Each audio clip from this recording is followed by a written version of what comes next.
Bonjour. Bonjour, bonjour. Alors, tu vois, je me disais que j'étais un peu quelque part où je rejoignais un petit peu Monsieur Soros sur Qui ça, le? Monsieur Soros. Tu vois qui c'est Monsieur Soros? Non, pas trop. L'Open Society. Oh non, pas encore ça. Ah bah, écoute, il a dit quand même quelque chose d'intéressant, qu'il aimait la transparence, au niveau des Ouais. sociétés d'extraction pétrolière. Non, bon, Ouais. ça c'est autre chose. Est-ce que ce serait. Mais ce terme de transparence, Oui, ça m'interpellait. est-ce que ce serait pas, comment dire, un lapsus? Ah, peut-être ça va révéler quelque chose, hein. Un lapsus révélateur de quelque chose? Ah, peut-être. C'est possible, c'est C'est possible. possible. Et oui, donc de Soros, est-ce que, éventuellement, puisqu'il y a effectivement un certain personnage Oui, absolument. qui en tout cas, il passe quasiment inaperçu. Quasiment, oui, tout Quasiment à fait. inaperçu, il passe pas trop dans les médias, et pourtant, ce personnage, en fait, eh ben, il a une influence certaine, me Ah oui, semble-t-il. ah oui. C'est ce monsieur qui s'appelle William Bourdon. Voilà, Monsieur William Bourdon. Voilà. Alors, j'avais rencontré Monsieur Plaquevin qui nous avait aiguillé Mhm. sur Monsieur Bourdon en nous Ouais. disant intéressez-vous à lui. Ouais, ouais, C'est ouais. assez intéressant et effectivement, Oui, oui, oui. c'est quand Oui, même pas parce que mal. les personnages comment dirais-je, les plus médiatiques, c'est Attali, c'est Minck. Oui, Mais William Bourdon, bon, pas plus que pas ça, plus que ça. alors que Ah, au niveau ouais, du sociétal, c'est pas mal. c'est pas mal. Ah oui. Alors, donc, déjà pour s'intéresser à William Bourdon, il comment dirais-je, faut revenir un peu à la source. Mhm, Et à la source, dans le sens où qui a fait un gros travail de ce qu'on appelle un débunkage. mhm. C'est un Ah oui. journaliste d'investigation, comme il en existait encore, il y a quelques années, feu Monsieur Pierre Péan. Ah oui, alors. Hop. Et Monsieur Pierre Péan donc, a commis de nombreux ouvrages, et notamment un ouvrage qui s'appelle Carnage, qui Mhm. est sorti en 2010. Et il y a un sous-titre, donc Carnage, les guerres secrètes des grandes puissances en Afrique. Qui est un sacré pavé. 600 pages. Oui. Alors nous concédons, nous n'avons pas lu ces 600 pages. Non. Nous avons lu les passages qui nous intéressaient, à savoir sur William Bourdon et son influence, notamment, en tout cas c'était l'objet de son livre, sur l'influence en Afrique, Oui, tout à fait. via des ONG. Et donc ce qu'on peut dire par exemple, c'est que les ONG telles que Survie, telles Mhm. que Sherpa et Transparency International, et en fait ont eu une grosse influence concernant la déstabilisation en fait de certains pays d'Afrique. Tout à fait. Donc je vais vous montrer une petite vidéo de Monsieur Péan. Oui, oui, oui. Alors là, c'est juste au moment où il faisait un peu sa promo, entre guillemets, par rapport à la sortie de son livre. Mhm. Et là, en l'occurrence, là, c'est sur le Rwanda. Et donc sur Rwanda, donc là déjà, il dévoile quand même pas mal de choses. Oui, notamment la désinformation qui a eu lieu dans les Oui. médias français par rapport à toute cette affaire. Oui. Donc pour lui, c'était une guerre civile. Mm.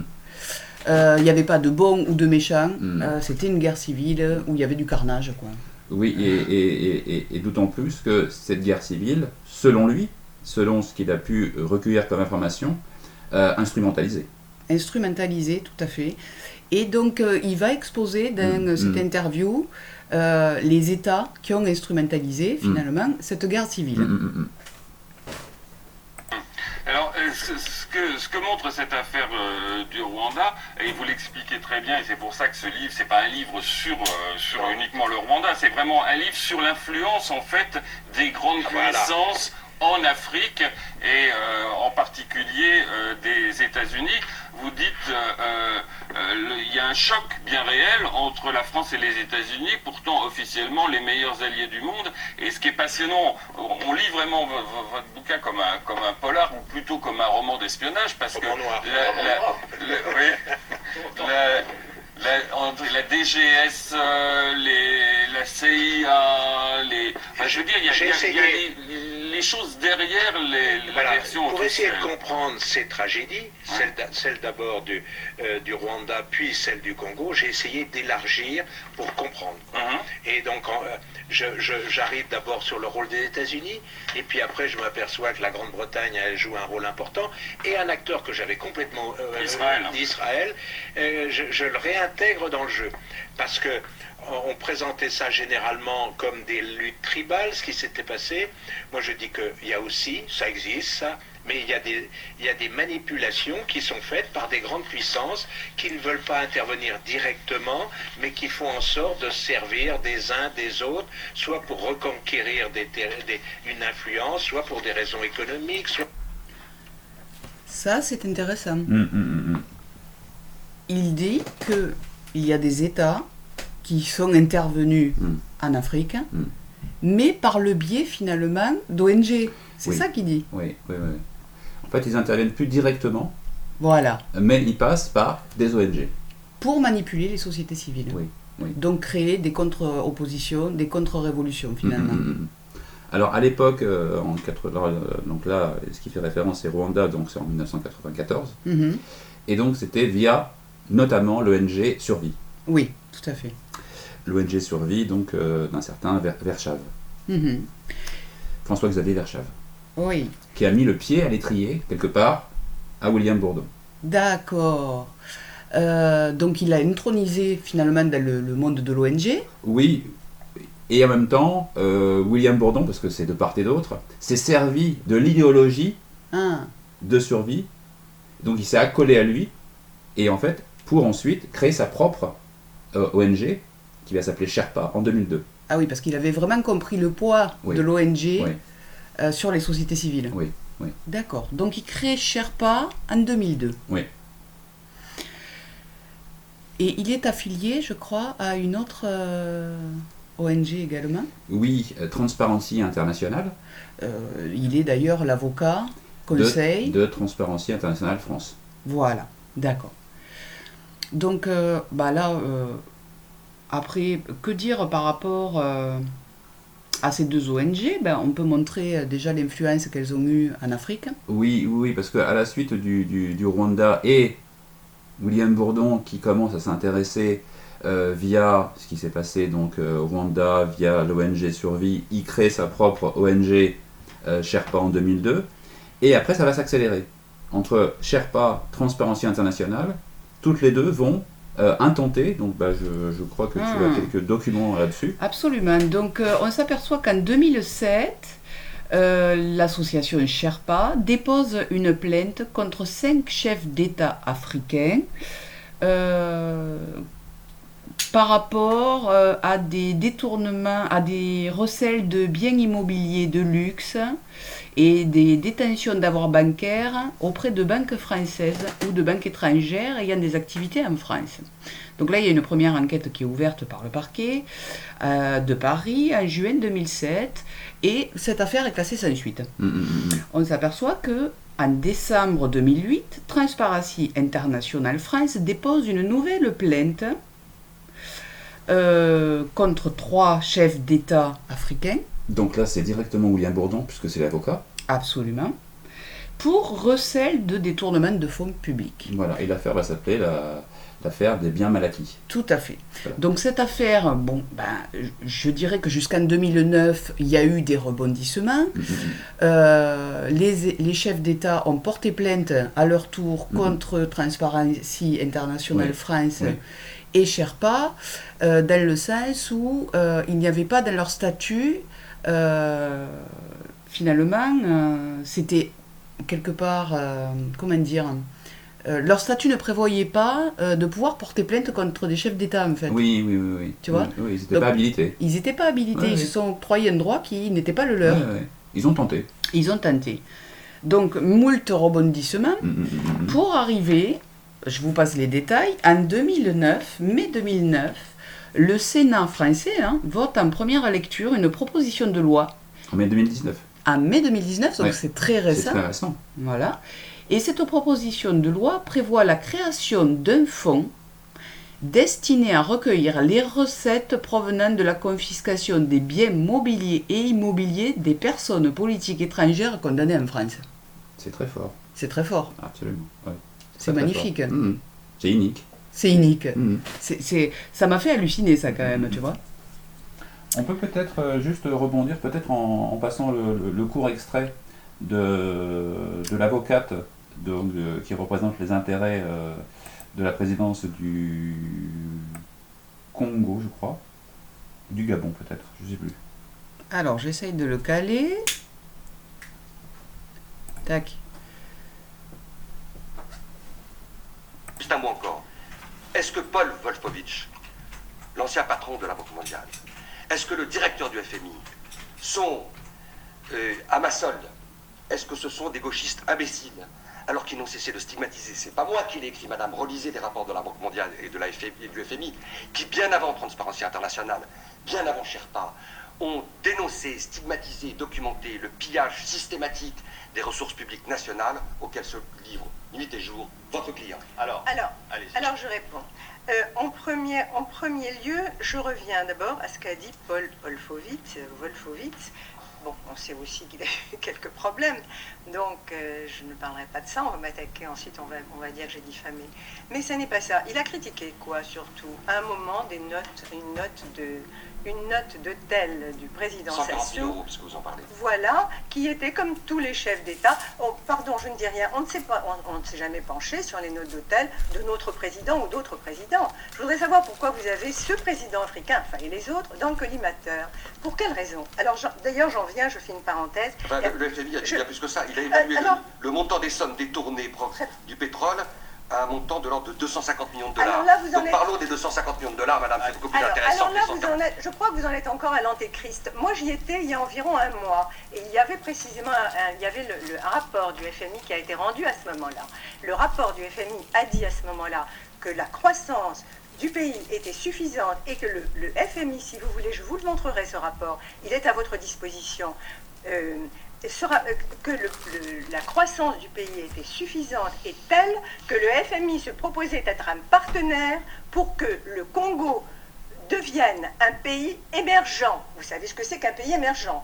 Donc je pense que ce satisfecit du FMI et de ce rapport officiel du FMI devrait vous suffire sans que vous remontiez à des périodes qui sont dans une jeune démocratie en avance. Pour quelle raison? Vous ne connaissez pas Brazzaville, vous ne savez pas ce qui s'y passe.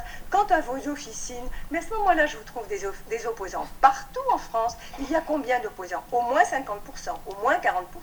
Moi, j'ai d'autres rapports aussi. J'ai également des Congolais qui sont là-bas et qui me disent, d'abord, première chose, qui nous disent maintenant la France, ça suffit. Pourquoi nous attaquez-vous comme ça? Quand j'y étais, il y avait des bannières partout en disant ne touchez pas à mon président. Le peuple congolais est derrière son président. Et je dois vous dire, quand je vous ai dit tout à l'heure que vous étiez les nouveaux shérifs, que vous ne pouvez pas vous substituer à la société civile là-bas qui est quoi? Le corps électoral. Il a élu le président. Très rapidement. Il ne s'agit pas de se substituer à la société civile. La société civile congolaise à Brazzaville, j'ai été plusieurs fois madame. J'ai défendu des opposants. Madame, je ne suis pas là pour subir un interrogatoire de votre part, surtout pas de votre part. Donc la société civile, on sait dans quel état elle est au Congo. Bruno Sebi qui était un ami, qui voulait rejoindre la plainte. Bien mal acquis, si vous préférez bien détourné, bien volé, on peut dire bien détourné, bien volé. Cet homme a péri avec ses 2 filles dans un incendie criminel au moment où il a dénoncé le fait que votre client recourait contre l'avis du FMI, c'était il y a 1 an et demi, à des mécanismes de préfinancement qui sont autant de véhicules d'évaporation d'un certain nombre de deniers publics. La réalité, elle est très simple. Elle est cauchemardesque aujourd'hui pour le peuple congolais, en raison du fait, mais pas simplement, en raison du fait que Denis Sassou Nguesso, en dépit des apparences, continue une politique de pillage systématique des ressources publiques de son pays. Madame Bérard-Dupré, un mot, c'est pour conclure quelques secondes. D'abord, quand vous dites bien, pardonnez-moi, mais je pense qu'il y a vraiment ou une très grande mauvaise foi, ou le fait que vous instrumentalisez tout le monde, ou que vous êtes vous-même instrumentalisé, je me pose la question. Qui est derrière tout cela? Je pense que la charité, mais qui est derrière? Et je me demande véritablement, si on ne cherche, je me demande spécialement, si on ne cherche pas à discréditer la France, ce que l'on arrive à faire pour arriver à faire venir d'autres puissances. Moi, je pense que l'image de la France, elle est rehaussée par ces procédures. Je pense que l'image de la France, elle est valorisée par le fait qu'il y ait des juges qui enquêtent, vient faire contraste et vient faire rupture avec un regard de mépris paternaliste sur l'Afrique que vous incarnez. Alors, est-ce que vous avez entendu ce qu'elle dit, cette dame? Donc, elle dit déjà qu'il y a des intérêts autour du pétrole. Et, dans un second temps, elle dit, mais qui vous instrumentalise? Ça, c'est super intéressant, parce que finalement, elle revient sur les propos de Pierre Péan. Oui. Bah, à mon sens, elle le sait. Oui. Sauf qu'elle ne peut pas le dire parce que sinon elle serait traînée en justice pour diffamation. Oui. D'ailleurs, à un moment donné, elle se retient parce qu'elle ne veut pas trop en dire. Parce qu'effectivement, d'ailleurs, juste une petite aparté, Pierre Péan, à la suite donc, de son livre, a été traîné en justice par SOS Racisme. SOS Racisme, dont l'avocat est William Bourdon. Oui, tout à fait. Dont ils ont perdu, bien évidemment. Ouais. Mais il a quand même été traîné en justice, traîné dans la boue, parce qu'effectivement, lui, il rentrait pas dans la version officielle, notamment par rapport au Rwanda, et en plus, il dénonçait toutes les ONG et, qui avaient fricoté là-bas, quoi. Et en plus, ces ONG, notamment, alors, déjà, il les pointait, mais en plus, il disait, ils ne travaillent pas pour les intérêts de la France, ils travaillent contre les intérêts de la France. D'où le fait que la dame dise vous discréditez les intérêts de la France. Voilà, en fait. Il y a un discrédit porté sur les intérêts de la France. Tout à fait. Et d'ailleurs, j'ai rencontré il n'y a pas longtemps un avocat international, dont je ne citerai pas le nom, qui avait le même discours qu'elle, et qui nous disait, mais derrière ce monsieur, il y a la CIA. Oui. Donc il nous le disait en off, tu vois. Oui. Donc... bon, je me dis, c'est un secret de polichinelle, en fait, dans le milieu de la magistrature, hein, ils le savent très bien. Oui, sauf qu'ils ne peuvent pas le dire ouvertement. Et d'ailleurs, il y a un certain, alors je ne sais plus comment il s'appelle, un certain William Lee aussi, qu'on voit, que j'ai vu passer, qui effectivement, lui, est directement lié à la CIA. Alors je vais essayer de retrouver. Et par contre, il y a eu en 2017 un dépôt de plainte, donc via la Guinée équatoriale, contre l'ONG Transparency International. Oui. Il y a eu 16 mandats d'arrêt lancés contre Maître Bourdon. Oui, tout à fait. Je sais pas si alors c'est une affaire qui est dévoilée par Luc Michel. Oui, qui est d'origine belge. Qui a fait vraiment un très bon travail par rapport à ça. Donc il y a 16 mandats d'arrêt lancés à Malabo contre Maître Bourdon et compagnie. Et alors, bon, ce qu'il dit, c'est assez intéressant. Dans cette interview, il dit que le procès dit des biens mal acquis, donc BMA, est un procès soi-disant contre les dirigeants corrompus de l'Afrique. Alors, il pose la question, comment se fait-il que Transparency International et la France soient actuellement dans le collimateur de la justice équato-guinéenne? C'est au moment où il y avait eu, tu sais, la contre-plainte contre justement la Transparency International. Oui. Alors j'ai retrouvé donc le fameux William Lee. Alors en fait, là ça fait le lien avec William Bourdon, parce qu'en fait, dans le livre donc, de Monsieur Pierre Péan, donc Carnage, les guerres secrètes des grandes puissances en Afrique, il nous apprend qu'en fait cet avocat, il va mener deux actions en fait. D'un côté donc le pénaliste, et de l'autre côté le défenseur des droits de l'homme. Ah voilà. Donc il y a deux actions de son côté. Et en fait donc, alors on apprend dans son livre que en fait donc il a pu défendre donc le fils du colonel Kadhafi, certain Hannibal, Moussa Koussa, qui était donc chef des renseignements extérieurs libyens, Loïc Le Floch-Prigent, symbole donc d'une France-Afrique qu'il condamne. Là je suis en train de lire un passage de son livre, ou un certain William Lee. Oui. Alors William Lee qui passait pour un agent américain et qui figure un temps sur la liste des agents de la CIA expulsés par Charles Pasqua. Ah d'accord. Tout en étant l'homme clé de la Fédération internationale des droits de l'homme, que nous verrons tout à l'heure. Au niveau des financements. Donc la FIDH, donc la Fédération internationale des droits de l'homme, donc là c'était en 1994 à 2000. Il assurait donc des fonctions de secrétaire général adjoint, puis de secrétaire général. Oui, c'est pas mal. C'est quand même pas mal. Et voilà, donc là nous sommes en 2017.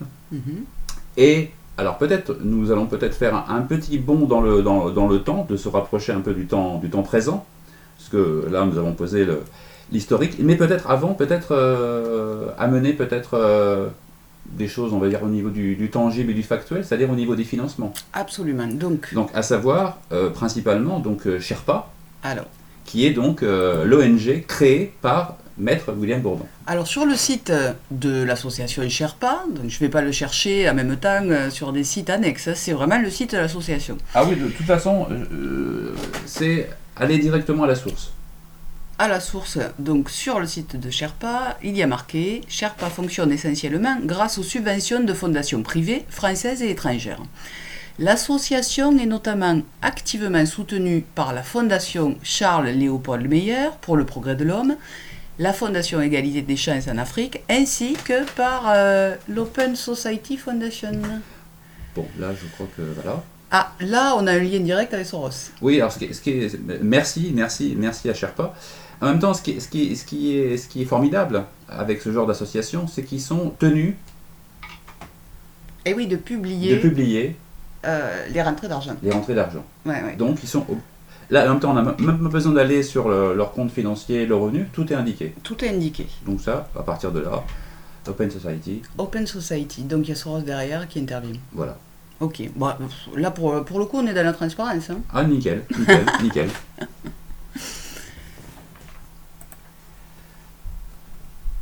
Alors, Sherpa est une ONG française de référence, hein, via son président William Bourdon, probablement un homme à Soros.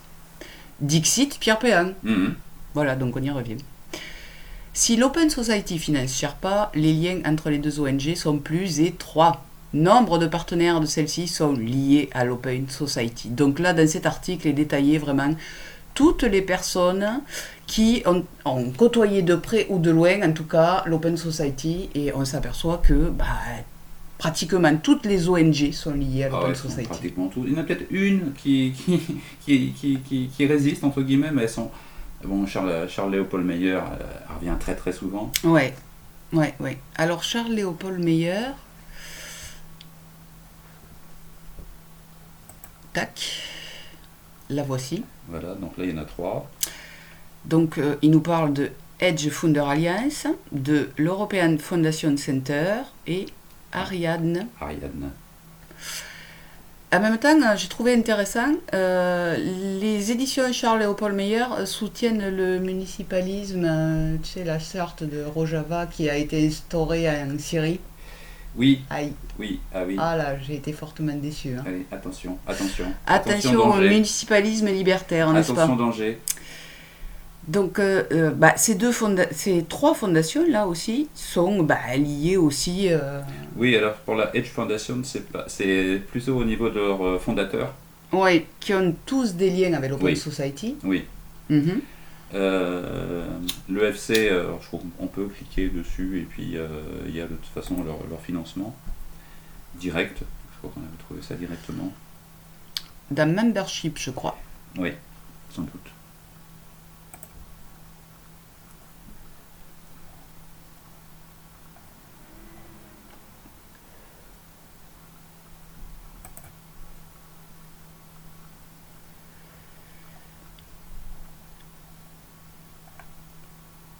Hop. Donc là, on a toute la liste des membres.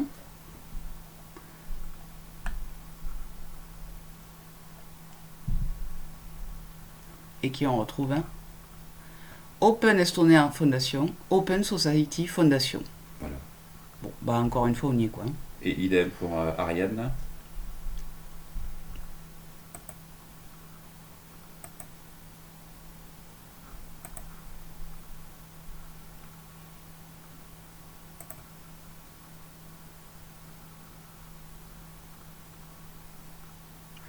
Alors là, je crois que c'était sur Supporter. Oh, voilà. Open Society Foundation. Alors, OAC aussi, on revoit très très souvent. Il y a de gros intérêts américains. Juifs, American Jewish World Service. Et puis, bon, ça nous renvoie finalement à la fondation Charles-Léopold Meyer, puisqu'ils sont partenaires, donc ils se citent les uns les autres. Voilà. Ils se subventionnent les uns les autres, en fait. Voilà, tout à fait. Donc, on peut peut-être passer à Transparency International. Ah oui. Alors, Transparency International France. Donc là, nous avons trouvé les informations financières. Hein. Donc les recettes, les dépenses.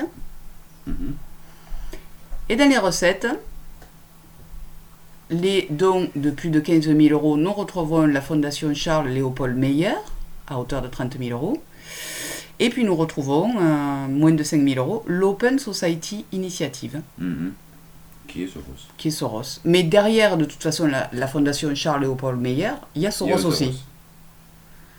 En creusant, de toute façon, il y a toujours Soros derrière. Très très souvent. Et alors, sur Transparency International, alors là, là, on s'aperçoit qu'il y a des gouvernements. Donc, plusieurs ministères des Affaires étrangères. Royaume-Uni, Australie, Allemagne, Belgique, Canada, France, Finlande, Danemark, Estonie. Voilà. C'est pas mal. Et puis, l'Open Society Foundation revient. Voilà. Donc je crois que là, au niveau des financements, bon, c'est assez clair. Oui, en rappelant encore une fois que William Bourdon est avocat de Transparency International France. Voilà. Donc, il est intimement lié, je dirais, aux intérêts de Soros, de par le fait qu'ils reçoivent des financements de Soros, quoi. Oui. Directement, via Sherpa, via Transparency International. Oui, tout à fait. Et Transparency International France aussi. Les deux. Les deux. Donc ça c'est au niveau financement. On peut peut-être encore, pour se rapprocher encore plus de ce qui nous intéresse dans le moment présent, c'est peut-être passer le petit court extrait de ce que tu as évoqué de M. Plaquevent. Oui, tout à fait. Ça c'est un court extrait donc, de faits et documents donc, fait par Égalité et Réconciliation en janvier 2019. Voilà. Alors moi j'avais une question sur la France. Est-ce qu'il y a, je sais pas, parce que là on cite qu'il y a des bureaux dans plusieurs pays d'Europe, mais la France n'est pas citée. Alors est-ce que, par rapport à vos recherches, est-ce que vous avez des précisions un peu plus sur la France? Ce serait peut-être des personnalités plutôt, comme par exemple Jacques Attali, hein, clairement, et qui aussi est un laudateur de Soros. Alain Minck se vante cette semaine dans Le Point d'avoir très bien connu Soros. On retrouve d'ailleurs Jacques Attali et Alain Minck, on en a parlé dans la première partie de l'émission, dans l'entourage d'Emmanuel Macron, et avec des personnages qui étaient au cabinet d'Emmanuel Macron et qui, quelques semaines avant le lancement d'En Marche, sont partis rejoindre le Soros Fund Management. Et puis il y a ce socialiste-là qui a pensé toute la politique d'immigration du Parti Socialiste, Patrick Veil. Ah, Patrick Veil, oui. Voilà, qui est cofondateur du média Street Press, et qui lui est un des points de relais de George Soros, je dirais pas sur la partie financière comme Attali ou Minck, mais sur la partie sociétale. Oui, sociétale. Et il y a aussi des personnages comme par exemple, il y a récemment William Bourdon, l'avocat de l'ONG Sherpa. Qui s'est proposé d'ailleurs de défendre un des leaders des Gilets jaunes, Maxime Nicole, et William Bourdon, qui défend systématiquement, en vérité qu'il le veuille ou non, mais qui agit systématiquement contre les intérêts des entreprises françaises en Afrique pour le compte des Américains, en étant lié, étant l'avocat qui représente les intérêts de Soros. Pierre Péan avait fait une très belle enquête, je me rappelle, dessus. Oui, c'est ça. Et c'est ce que j'expliquais récemment une conférence auprès d'Égalité et Réconciliation en Ariège, où on me demandait par rapport aux risques, par rapport aux gilets jaunes. Je leur disais, le risque, c'est ce genre d'infiltration, c'est-à-dire des personnages qui vont essayer d'amener leur appui, mais qui peuvent être liés à ce type de réseau. Alors là, il me semble que c'est très intéressant. Oui. Ce que peut dire M. Plaquevent, c'est attention aux infiltrations par ce genre de personnages. Et notamment, donc là, il cite en l'occurrence Maxime Nicole, disons qu'apparemment il aurait été approché, etc. Bon, voilà, mais bon, voilà, rien de factuel, enfin juste, il a été approché, point. En grattant un petit peu, alors... Donc là, nous étions en janvier 2019. Absolument. Pour vous situer à peu près au niveau du temps calendaire. Oui. Donc, le mouvement des Gilets jaunes avait déjà démarré depuis 2 mois. Et là, donc, il semblerait que William Bourdon veuille un tout petit peu s'approcher, en tout cas, des figures de proue, en tout cas des leaders, et là, en l'occurrence, Maxime Nicole. Un événement est arrivé, c'était... c'était début janvier. C'était le 2 janvier, avec l'interpellation de M. Éric Drouet, ainsi qu'une trentaine d'autres personnes. M. Éric Drouet ayant fait une vidéo sur son compte Facebook, peu de temps avant, en indiquant qu'il allait investir l'Élysée, enfin en tout cas qu'il allait faire une manifestation, enfin que voilà, il allait y avoir quelque chose. Il avait contacté les médias, et donc les forces de l'ordre sont arrivées, ils les ont nassés, ils les ont interpellés, contrôle d'identité, etc. Alors il y avait 2 avocats qui s'étaient mis un petit peu un pare-feu, Maître Deveul et Maître Libenskin.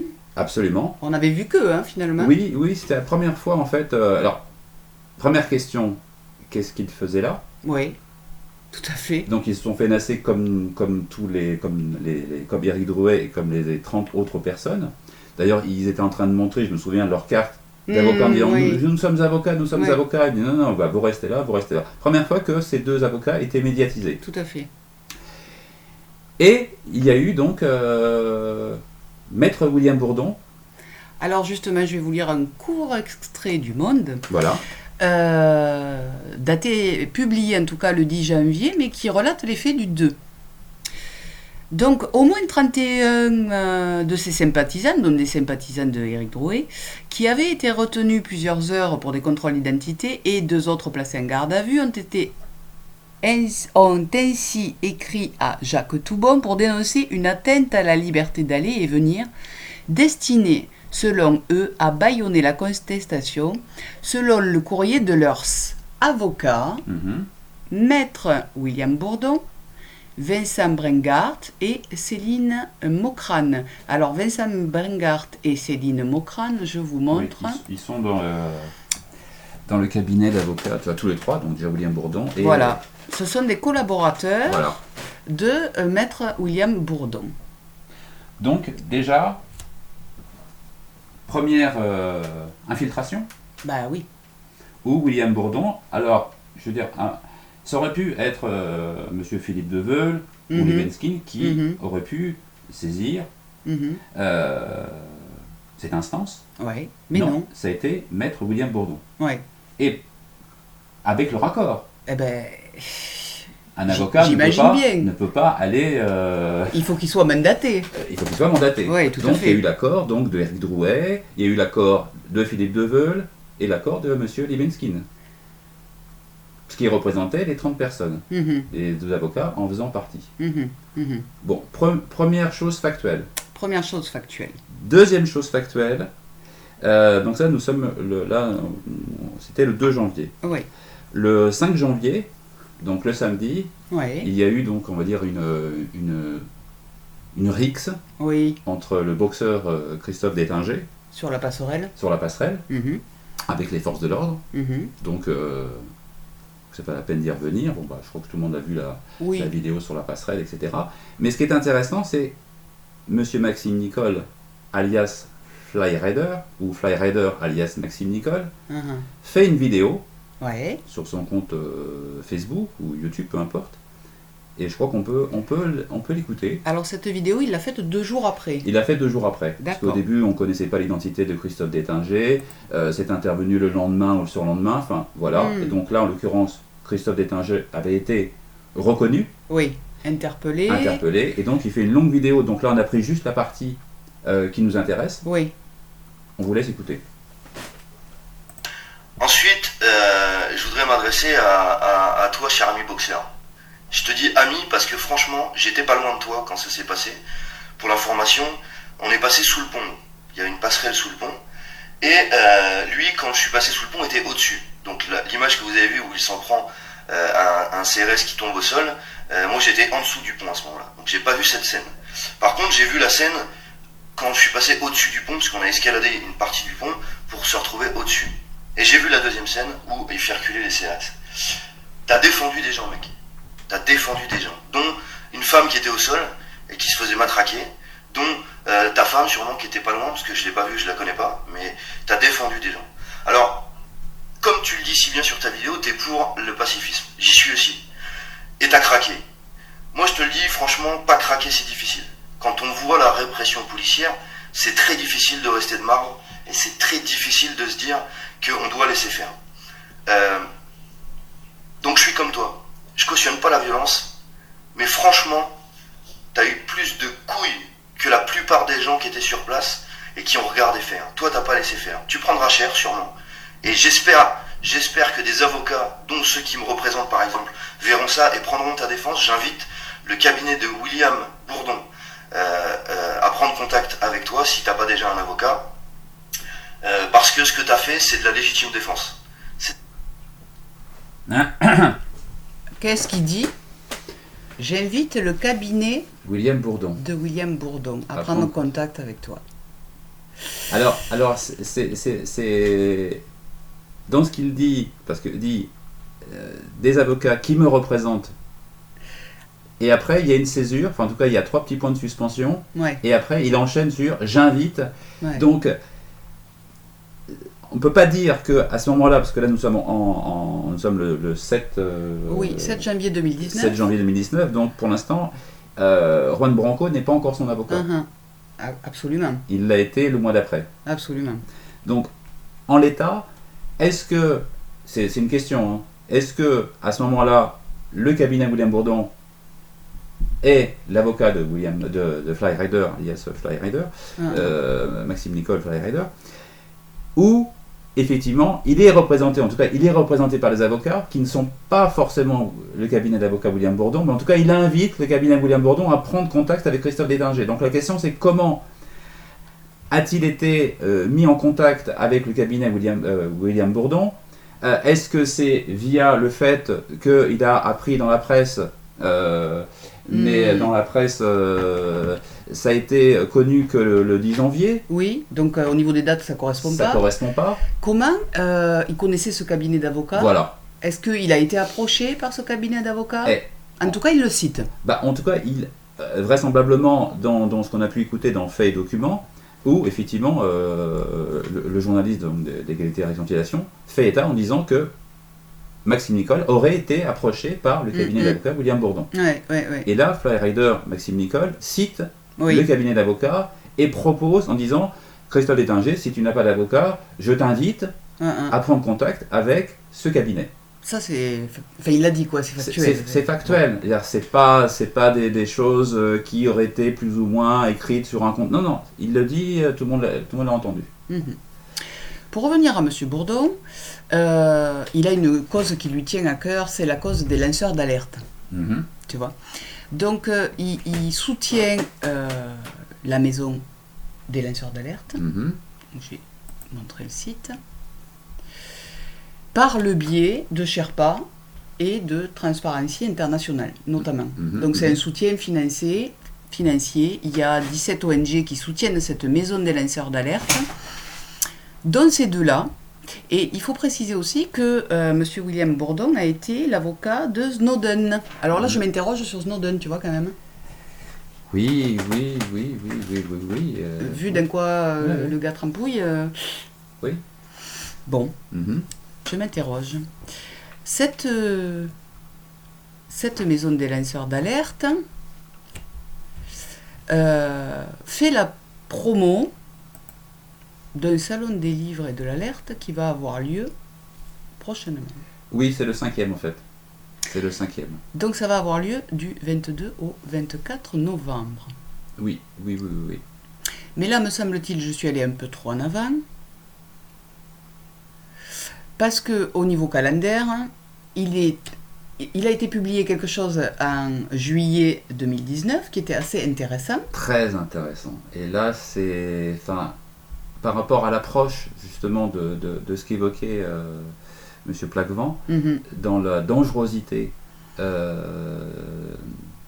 en termes d'instrumentalisation et de récupération via Maître William Bourdon, donc sous-entendu via les financements Soros, en tout cas l'influence idéologie de Soros. Il y a une chose assez factuelle aussi, parce qu'on a été voir aussi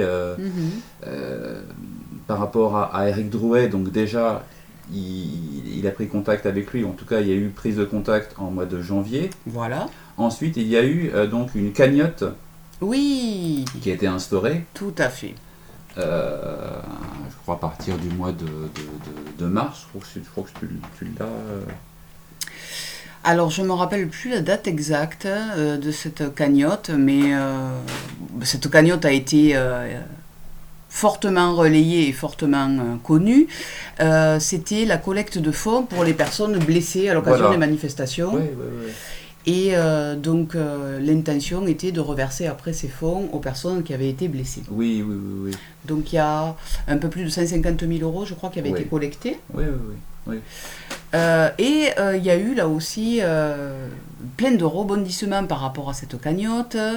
Il devait être créé une association, puis l'association n'avait pas été créée. Le problème, c'est que la cagnotte était au nom d'Éric Drouet, donc il y avait une impossibilité de faire passer ces fonds sur le compte d'une association. Alors ça, c'était les arguments pour justifier en fait une certaine lenteur, moi je trouvais. Oui. Et donc il y a une association qui a été créée qui s'appelle l'Agora de Lutèce. L'Agora de Lutèce, absolument. Et cette association, l'Agora de Lutèce, a fait un communiqué de presse le 1er juillet 2019. Oui, pour, entre guillemets, pour rassurer, parce qu'il y avait beaucoup de personnes qui s'inquiétaient et qui demandaient, des personnes qui soit étaient blessées et qui avaient besoin donc de fonds, de roulement pour effectivement continuer, parce qu'entre les remboursements, etc., il y avait des difficultés financières, et donc aussi des personnes qui n'étaient pas blessées, mais qui se demandaient par rapport à des personnes qui avaient donné, et puis que devient cet argent? Un besoin de transparence, des donateurs aussi. Donc là, ils ont fait effectivement un communiqué de presse en juillet. Tout à fait. Et là, la transparence, elle est belle, la transparence. Alors là, je me suis dit, c'est pas possible, mais si, ça l'est. Qu'est-ce que nous voyons sur ce communiqué de presse? Au niveau du contact presse, William Bourdon, Vincent Brengart, avocat de l'association l'Agora de Lutèce. Voilà. Donc on peut dire que William Bourdon, le cabinet en tout cas, William Bourdon et Associés, et le cabinet d'avocats de cette association, et c'est eux qui gèrent les fonds. Oui. Et là, il y a eu une dernière vidéo de Éric Drouet, parce que c'est lui en l'occurrence qui a lancé la cagnotte, et qui est directement lié. Et donc, il y a beaucoup de questions. Et donc, là, dernièrement, il a fait une vidéo en octobre, en disant que pour l'instant, les fonds, c'est à cause de Bercy, si les fonds sont bloqués, etc. Bon, en tous les cas, William Bourdon, et encore une fois, là, c'est la deuxième fois qu'il est en contact avec M. Éric Drouet. C'est pas pour attaquer Éric Drouet directement. Non. C'est juste dans le sens de si Éric Drouet n'est pas au courant, de le mettre au courant. De le mettre au courant très rapidement. Oui. Donc c'est plus une invitation. Oui. Parce que effectivement, au regard de toutes les preuves que nous avons recueillies, de voir qu'effectivement William Bourdon, ce n'est pas un avocat lambda. Non, absolument pas. Et qu'il a effectivement une influence certaine et des liens très certains, plus que certains, avec Soros. Ah oui, là je crois que c'est... Sherpa, Transparency International. C'est démontré, quoi. Hein. Donc voilà, et puis pour Maxime Nicole aussi, bon là il a choisi Juan Branco qui lui... Alors je fais juste une petite digression par rapport à Juan Branco, où dernièrement donc, il y avait un voyage en Angleterre, à Londres plus précisément, pour soutenir Julien Assange. Alors juste pour les personnes qui ne savent pas, Juan Branco n'est pas l'avocat de Julien Assange. Non. Ça c'est c'est ce qui pourrait éventuellement être admis, mais pas du tout. Il est l'avocat de Wikileaks. Il est avocat juridique. Avocat juridique, donc c'est pas la même chose. C'est pas la même chose. Complètement différent. Et j'ai une amie qui est allée. Et ce qu'elle a vu l'a un peu impressionné, dans le sens où, quelque part, ils se sont octroyés et récupérés cet événement, alors que ça n'avait pas été organisé par eux. Oui. Donc, bon. Oui, puis après, il y aurait beaucoup à dire sur Julian Assange et de Wikileaks, mais ça sera sur un autre dossier éventuel. Mais juste pour rebondir sur ce vers quoi tu étais en train de parler par rapport au salon des livres et l'alerte, où cette année, il y aura un certain Philippe Pasco, qui était aussi présent au voyage avec Juan Branco et Maxime Nicole pour soutenir Julian Assange. Tout à fait. Donc là, j'ai la liste des intervenants qui seront présents à ce fameux salon des livres et de l'alerte. Et l'alerte, voilà. Alors, je ne doute pas que parmi eux, il y ait des gens vraiment investis. Bien sûr. Tu vois, qui dénoncent des choses. J'ai parcouru un petit peu la liste des intervenants et c'est vrai que... Oui. Alors, qui nous retrouvons nous retrouvons François Boulot. Oui. Il sera présent. Et Priscilla Ludowski. Priscilla Ludowski. Le même jour. Ici, le même jour. Donc, ils vont intervenir tous les deux, en fait, le vendredi. Oui, c'est sur... je crois que le thème, c'est sur la République, je crois. Oui, les gilets jaunes, lanceurs d'alerte, quelque part, ils partent là-dessus. Hein. On va aller voir, de toute façon. Il y a Denis Robert aussi, dis donc. Oui, Denis Robert, bien sûr. En termes de lanceurs d'alerte, c'est pas mal. Hein. Oui. Et Monsieur Pasco, alors comme c'est rangé par ordre alphabétique, vous le voyez peut-être, voilà, il est là, Philippe Pasco. Donc ils vont intervenir tous sur ce salon, mais qui on retrouve aussi? On retrouve William Bourdon. Oui. Parce que Monsieur William Bourdon s'affiche comme le défenseur des lanceurs d'alerte, et moi je me pose quand même une question qui est assez cruciale. Peut-on réellement défendre des lanceurs d'alerte quand on organise autant de contre-révolutions en Afrique? Et une question qui peut paraître choquante, sont-ils réellement des lanceurs d'alerte? Ça débouche vers ça, forcément. C'est une question tout à fait béotienne, mais qu'à un moment donné, la question peut se poser. Enfin, à un moment donné, il y a des figures emblématiques, donc Julian Assange, Snowden, Chelsea Manning. Chelsea Manning, il y a son fameux documentaire qui passera justement... Qui va être diffusé, va être diffusé, XY Chelsea. Ouais. Je l'ai regardé, ce documentaire, je veux dire, en dehors du fait qu'elle a beaucoup souffert, enfin il ou elle a beaucoup souffert dans sa prison parce qu'elle n'a pas eu des hormones féminines, à un moment donné, je ne comprends pas grand-chose. Mais à un moment donné, qu'est-ce qu'un lanceur d'alerte? Et la question c'est, à un moment donné, au lieu de projeter, parce que c'est l'histoire de projeter un peu le héros, oui. Le héros comme le gentil et le méchant, donc il faut des espèces de contre-feu, et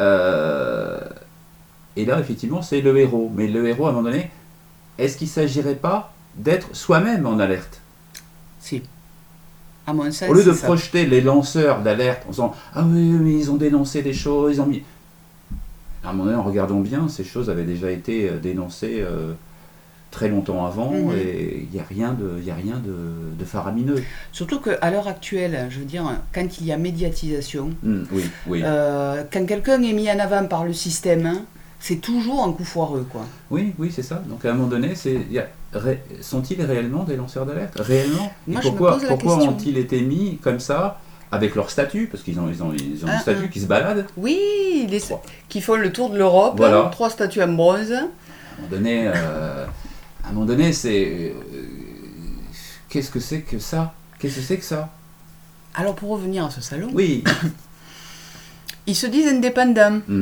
Sauf que quand on fouille un petit peu, je veux dire, tout est affiché. Il n'y a pas même pas à gratter. Il n'y a pas à gratter, il y a juste à descendre dans la molette de la souris. Voilà, pour beaucoup, c'est peut-être des faits un peu plus difficiles, mais il suffit de gratter. Je veux dire, à un moment donné, on gratte même pas, et puis on voit tout ce qui ressort. Alors, un salon soi-disant indépendant qui est soutenu par Transparency International France. Oui, voilà. Qui est soutenu par la maison d'alerte, qui est elle-même soutenue par Transparency International France et Sherpa. Donc, c'est peut-être pour ça que M. William Bourdon est là aussi. Voilà, les Amis de la Terre. Les Amis de la Terre. C'est pareil. Alors, juste la maison des lanceurs d'alerte, dont a été créée en octobre 2018. Au tout début du mouvement, dis donc. Un mois avant. Ah oui. Un mois avant. Alors, les Amis de la Terre... Et donc, la maison des lanceurs d'alerte a été créée donc, par 17 ONG. Voilà. On pourra aller faire un tour juste après. Donc, sur ces financements, nous avons les Amis de la Terre qui ressortent. Ça paraît tout mignon, comme ça, les Amis de la Terre. Ça paraît tout mignon, donc allons voir. Les Amis de la Terre. Et là, on s'aperçoit que les Amis de la Terre adhèrent à des réseaux associatifs, dont Banktrack. Oh, Banktrack. Alors, c'est un réseau d'organisations non gouvernementales, donc des ONG, d'accord. Alors, ça, c'est bon, ça. Et d'individus qui surveillent les opérations du secteur financier privé, donc les banques commerciales, investisseurs, compagnies d'assurance, fonds de pension. Donc, allons sur Banktrack pour voir ce que c'est. Oui, allons-y. Poum. Autant tout faire. Hein. Oh là là.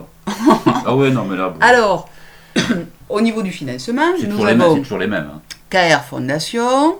Là, il y a les montants. Hein. Oui, en plus. 240 000 €. European Climate Foundation. Oui, on voit très très souvent. D'ailleurs, je fais juste une petite aparté. Donc, l'European Climate Foundation soutiennent Extinction Rebellion. Oui. Juste petite parenthèse, William Bourdon a défendu des membres d'Extinction Rebellion. Oui. William Bourdon a défendu les décrocheurs de tableaux. Absolument. C'est pour ça qu'ils sont sortis si vite de prison. Hein. Voilà. Ouais. Et donc, juste une petite aparté aussi, European Climate Foundation soutient activement la Convention citoyenne. La Convention citoyenne à laquelle participe Priscilla Ludowski. Elle a participé. Alors, elle ne fait pas partie des 150 citoyens tirés au sort, mais fait partie de, apparemment, ces 150 autres youtubeurs, etc. Journalistes. Et donc, elle est intervenue samedi. Oui, tout à fait. D'ailleurs, dimanche, nous y sommes passés devant et ça nous a été confirmé par un agent qui nous a dit qu'elle était intervenue. Elle avait fait une intervention. On a regardé un petit peu la vidéo. Très intéressant. Très intéressant parce que dans son discours, elle soutient l'agenda 2030. Oui. Bah, déjà, dans ce qu'elle est en train de créer avec le lobby citoyen, je veux dire, ce qu'elle a pu émettre vendredi soir, par rapport... c'est l'agenda 2030. Et l'agenda 2030 est soutenu financièrement par Rockefeller. Et là, on retrouve la Rockefeller Brothers Foundation dans le soutien de Banktrack. Aïe, ça fait beaucoup quand même, pour des indépendants, je trouve. Oui. D'ailleurs, nous avons mis de côté beaucoup de documentation, justement, sur le dossier climat. Ah oui. Et donc là, c'est un gros dossier avec les villes résilientes, notamment. Oui. Les 100 villes résilientes. Dossier à venir. Gros dossier. Alors nous avons aussi comme financeur la Ligue des droits de l'homme. Oui, dont nous avons parlé tout à l'heure. Voilà. Donc, regardons au niveau des financements. Alors là, on a trouvé les financements au niveau international.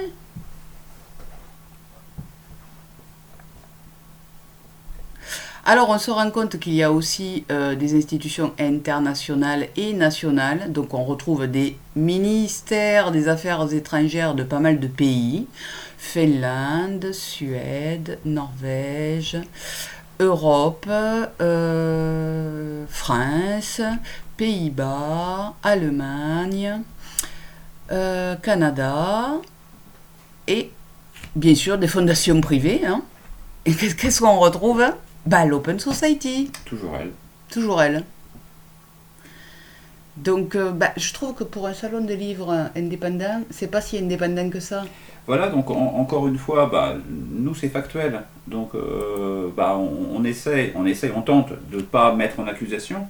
On essaye, c'est pas toujours évident. Parce que maintenant, il y a tellement de preuves factuelles qu'à un moment donné, qu'est-ce que font ces gens-là ? Enfin, en l'occurrence, des personnes emblématiques comme Philippe Pascot, Priscilla Ludowski, François Boulot. surtout Philippe Pasco qui vient d'écrire oui. un livre où il dénonce justement les ingérences, la finance, comment a été élu Macron. Enfin, je veux dire, bon, il a quand même écrit un livre, donc il s'est intéressé aux manigances, aux intérêts financiers. Et là, il se retrouve à... Et c'est pas la première fois, parce qu'il avait été aussi invité... il a été invité plusieurs années de suite. L'année dernière, ouais. pour la sortie de son livre. Il avait été aussi invité pour le lanceur d'alerte. Enfin, bon voilà, mais juste en disant attention Monsieur Pasco, où vous mettez les pieds. Enfin, voilà, c'est ce que j'allais te dire. Attention Présidia, attention François Boulot. Je veux dire, en toute bienveillance. Oui. Si vous n'êtes pas au courant, bah, regardez cette vidéo, comme ça il est encore temps de dire bah non, finalement on ne viendra pas. Attention au financement qu'il y a derrière. Voilà. Alors moi j'ai vraiment l'impression qu'ils sont en train, ces gens-là, donc par le biais de ces ONG, qui sont en train de nous préfabriquer, de nous modeler des lanceurs d'alerte pour qu'on croie un petit peu à la poupée qui tousse, tu vois. Oui. Et pour annihiler les vrais lanceurs d'alerte. Et ceux-là seront oubliés.